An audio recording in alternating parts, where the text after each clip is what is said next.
Good morning. It's great to be back. Yes, I had 3 days break. I had a good time, but it's great to be back doing videos. So today I have two stories. It's sort of a music theme, I think. So the first one is from Sweden. Now, who is the most well-known person in Sweden? Greta Thunberg. Absolutely. But there is another one. Everybody knows this lady. It's a lady. Carola, right? She's a singer, and she's sort of everywhere. You know. She's doing fantastically well. She's a great singer. Okay, I think she won the Eurovision Song Contest twice. I'm not sure, but I think so. All right. So everybody knows this lady. And you know, when people started to come to Sweden back in 2015, 2016, you know, big time, when we had this huge flood of people coming, she was there. And she's a Christian, and this was perfect for her. You know. Oh, I'm so good-hearted. And she was fighting for these people to come to Sweden, you know. She went to Greece to fight for their rights to come to Sweden. That's right. She even had people living in her home. That's right. So, you see, good-hearted lady. So she was fighting hard, and now she changed her mind. Yes. She did an interview in a national newspaper, and she said things like this. It's not cowardly to keep Swedish traditions. It's time for Sweden to wake up. I am often in despair over the development. We see the result. And she said this, we let people in and should be kind to people who have a completely different ideology, where it even says in their scriptures that it's okay to lie to infidels. And there was a huge upset, of course. A big story, this one. So now she's attacked. Oh, she's a racist now. You know, the cultural establishment, they are attacking her like crazy. She's a racist. Oh, she's a Muslim hater. Somebody said, she's normalizing xenophobia, but she also got a lot of support from people in the cultural establishment. So it looks like people are secretly understanding what's happening in Sweden. You know this, of course. We have the shootings and the killings and the raping and the explosions, right? These criminal gangs.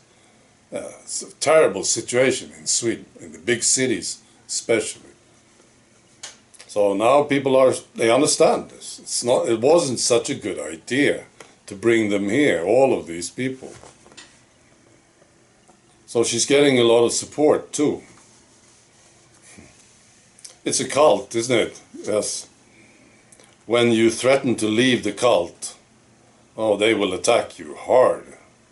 And they are. I'm wondering about this. Can't be that many left in this cult now, by now, here in Sweden at least.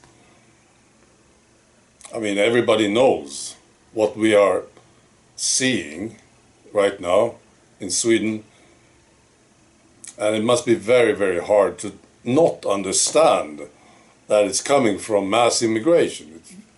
It's impossible to make another conclusion, I think. Well, they are trying. They are trying to understand it differently. A lot of them, maybe, still.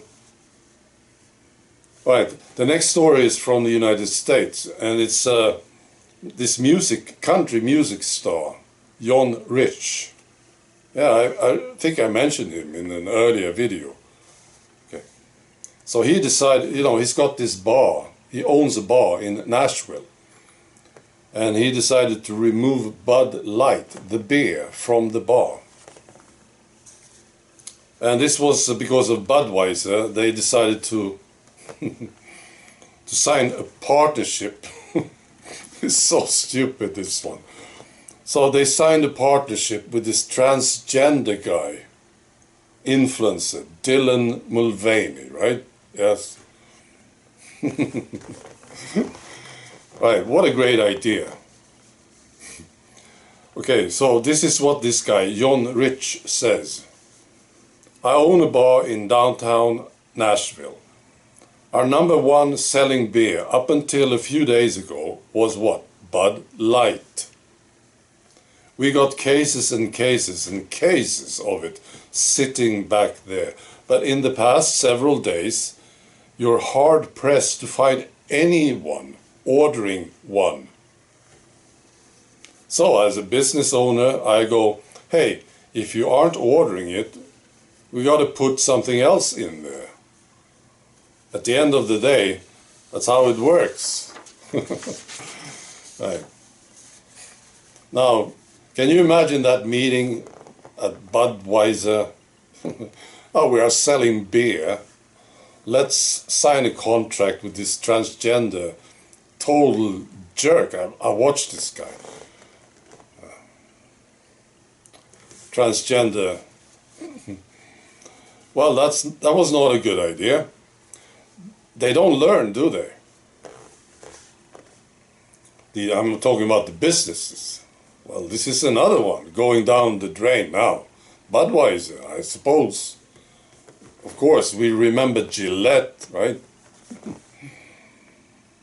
A lot of people, they don't buy Gillette anymore. We don't forget this stuff. I never buy it. Of course not. Gillette razors, you know. I'm sure you remember this story. They did a commercial on toxic masculinity. Wow, what a bright idea. Idiots. All right. Be good.